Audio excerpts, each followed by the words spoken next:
কোনো সন্তানের জন্য মৃত্যু কোনো বাবা মাকে দেখতে না হয়, খুব কঠিন। একটি পরিবারের স্বপ্ন, একটি পরিবারের হাসি, আর একটি মায়ের বুক ভরা ভালোবাসা, সবকিছু যেন থেমে গেছে একটি দিনের ঘটনায়।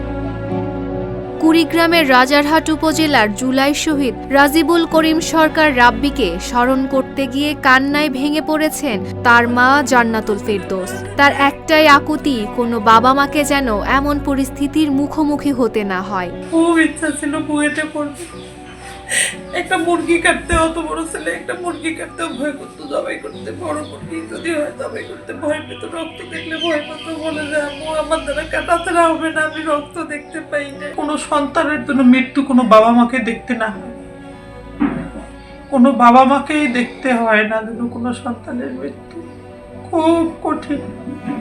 রাজীব ছিলেন পরিবারের বড় ছেলে, লালমনিরহাট সরকারি কলেজের এইচএসসি পরীক্ষার্থী। পড়াশোনার পাশাপাশি স্কাউটিংয়েও ছিলেন কৃতী, অর্জন করেছিলেন সর্বোচ্চ সম্মান প্রেসিডেন্টস অ্যাওয়ার্ড। স্বপ্ন ছিল একজন প্রকৌশলী হওয়ার, এমনকি নিজের গ্রামের বাড়ির নকশাও একদিন নিজেই করবেন, এমনটাই বলেছিলেন মাকে।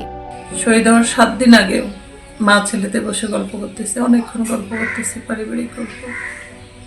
আমাকে বলে যে আম্মু সব বাদ দাও তো, একটা বাড়ি করো তো।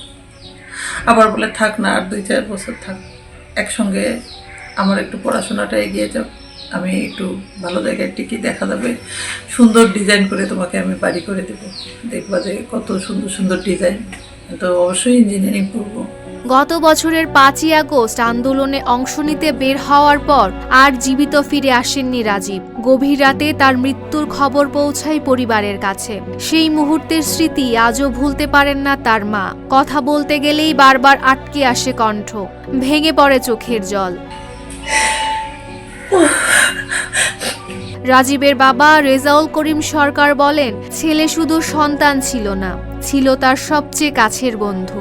নিজের হাতে বড় করেছেন, স্কুলে নিয়ে গেছেন। প্রতিদিনের ছোট ছোট স্মৃতিগুলো এখন শুধু কষ্ট হয়ে ফিরে আসে। তিনি ঘটনার সুষ্ঠু তদন্ত ও বিচার দাবি করেছেন।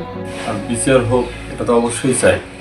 কারা কারা কারা আছে, কিভাবে ওকে বন্দি করে মারলো, এটা আসলে বিচার তো হওয়া দরকার। এদিকে রাজীবের ছোট 2 ভাইও বড় ভাইকে হারানোর শোক কাটিয়ে উঠতে পারেনি। তাদের স্মৃতিতেও রাজীব ছিলেন পরিবারের ভরসা, অনুপ্রেরণা আর ভালোবাসার মানুষ।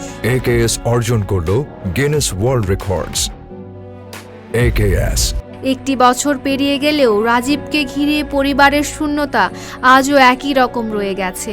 আর তার মায়ের প্রার্থনা, এই দেশের কোনো পরিবার যেন সন্তানের এমন নির্মম মৃত্যু দেখে বুক ভাঙা কান্নায় ভেঙে না পড়ে।